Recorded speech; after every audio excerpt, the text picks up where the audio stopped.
When the first disappearance happened, no one thought much of it. Small towns like ours have a way of swallowing people whole. Whether it's because of a fight, a love gone sour, or the suffocating boredom, people pack up and leave all the time. But when it happened again and again, people started to notice. The unease grew heavier with each name whispered over coffee at the diner. Marcus from down the street, then Sonia, the teenager with bright pink hair, then George, the gruff mechanic who always smelled of motor oil. As a local journalist, I've covered plenty of these stories before. Missing persons cases are good headlines, especially in a town where nothing happens. But this one, it stuck with me. These people weren't the type to run away without a word. Something wasn't right. And then there was the butcher shop. It had always been there, as much as part of the town as the church or the school. But recently, the owners, Mark and Sophie Bouillon, had become different. Sophie had always been warm, the type to remember your name and your favorite cut of meat. Mark, though quiet, was kind in his own way. Lately, though, their cheerfulness seemed forced, and their eyes darting nervously whenever you asked too many questions. The strangest part, their shop was booming.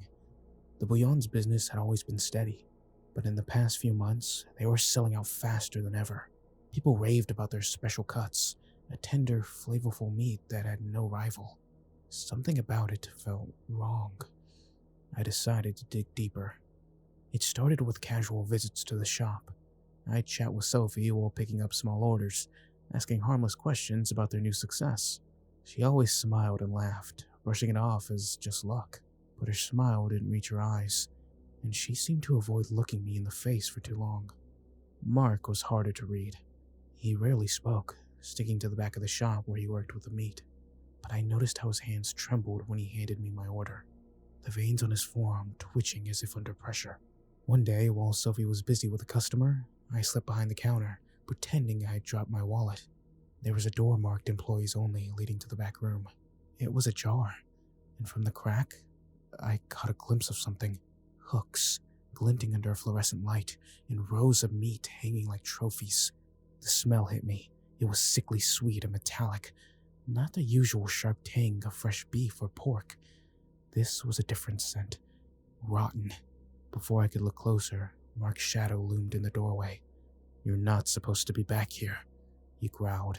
His voice was low, his face pale. I stammered an apology, retreating quickly, but the image of those hooks stayed with me. I began researching late into the nights, piecing together the timeline of disappearances and the Bouillon's rise to fame. The pattern was clear. Heavy missing person aligned with a surge in their shop's popularity. And then I found the receipts. Through a source at the local utilities company, I discovered the shop's electricity usage had nearly doubled in the past 6 months. It was an odd anomaly. Why would a butcher shop need so much power? I cross-referenced it with a map of the town, marking each location where a person had disappeared. Every point formed a web, with the butcher shop at its center. My instincts screamed at me to stop, to walk away before I uncovered something I couldn't handle. But I was too far in. I decided to confront them. It was late, long after closing time, when I parked outside the shop. The street was empty, the only sound the sum of a flickering street lamp. I had brought my recorder, a small flashlight, and a knife. Not much of a weapon, but better than nothing. The front door was locked, but the side entrance to the alley was cracked open. I slipped inside, my footsteps muffled by the thick rubber mats lining the floor. The smell hit me again, stronger this time, rancid, like decaying flesh. I followed the sound of voices that were low and urgent, and they were coming from the back room. "We can't keep this up," Mark was saying, his voice strained, on the verge of breaking. "They're starting to notice. That journalist, she's sniffing around." "You think I don't know that?" Sophie snapped. Her voice was sharp, cold. "We've come too far to stop now. The orders keep coming. Do you want to throw it all away?" There was a pause, followed only by the soft, rhythmic drip of something leaking in the room. "It's wrong," Mark said finally. "All of it. You didn't think it was wrong when we were drowning in debt. When we were losing the shop, the house. Don't act like you're innocent." Mark said nothing, and in the silence, I stepped closer, peeking around the edge of the door. What I saw turned my stomach. The room was bathed in a harsh light, revealing rows of industrial freezers and cutting tools. On one of the tables lies something covered in a tarp, but the shape underneath was unmistakable. Human. Mark was sitting on a stool, his head in his hands, while Sophie stood over the table, her gloved hands stained red. She pulled back the tarp, revealing a pale, lifeless body, the face bruised, the chest crudely cut open. I stumbled back, my breath hitching, and the movement made a stack of crates rattle. Both their heads snapped toward me. "Who's there?" Sophie barked, her voice ice cold. I turned and ran, my heart pounding in my chest. Behind me, I heard the sound of footsteps. They were heavy and fast. I didn't make it far. Mark tackled me in the hallway, his weight slamming me to the ground. My flashlight skittered away, casting long shadows on the blood-stained walls. "Let me go!"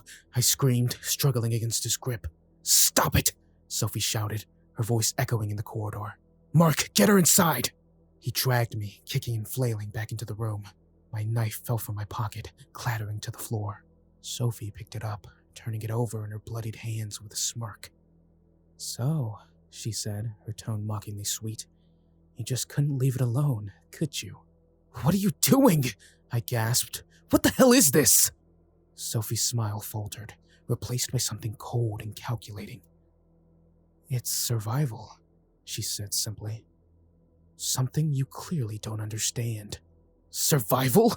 I spat. "You're killing people!" "Not people," she corrected, stepping closer.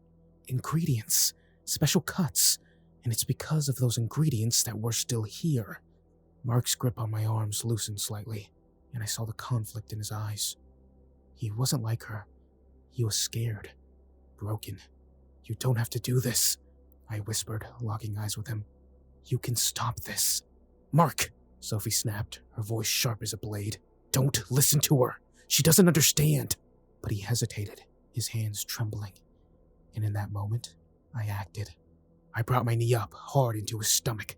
He doubled over with a grunt, and I lunged for Sophie, grabbing the knife from her hand. She screamed, clawing at me, but I shoved her backward, her head striking the edge of the table with a sickening thud. She crumpled to the floor, motionless. Mark staggering to his feet, his eyes wide with shock.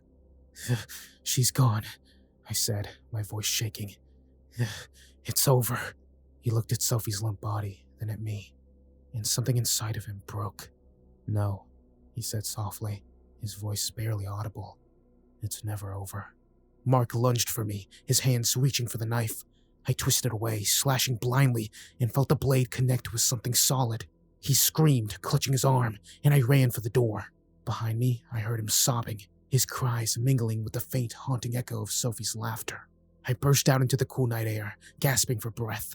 The town was quiet, the streetlights casting long shadows on the pavement. As I stumbled toward my car, I heard the door of the butcher shop creak open behind me. When I turned, Mark was standing in the doorway, his bloodied arm hanging limp at his side. His face was pale, his eyes hollow.